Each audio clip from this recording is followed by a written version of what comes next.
Two Teslas stolen from a San Antonio showroom this morning, and police think one man took both. However, the suspect's ride in the all-electric cars didn't last long. Eyewitness News reporter Marvin Hurst has more on how police brought that suspect to the end of the road.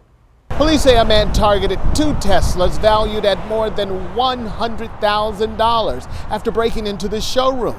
They say he was looking for luxury at no cost. San Antonio police say Michael Tietz-Briseno got quite the steal Friday morning. Sir, what were you thinking? What were you thinking? Nothing. They say you stole two Teslas. Are you involved in that? Excuse me, guys. Nope. Investigators say Briseno shattered the glass at this Tesla San Antonio showroom. The 31-year-old is accused of grabbing three fobs and driving off in two different Teslas. He's the only suspect, so police aren't sure why he would take two cars. We don't. I mean, it's surprising that he went back for his second vehicle and that he was able to get that second vehicle. One vehicle was recovered not far from the dealership. Police say they found the other vehicle not far off of De Zavala Road on Walnut Wood Street. According to officers, the suspect drove 10 miles to his father's home, got back in the vehicle, and was arrested in a traffic stop. Did you enjoy the ride?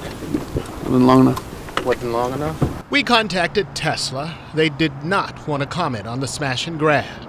Where were you going with the cars? I don't know. Court records show the alleged Tesla thief has a criminal history which includes drugs, DWI, and vehicle theft charges. He now adds burglary, more drugs, and 2 additional vehicle theft charges to his rap sheet. Why would you do something like that?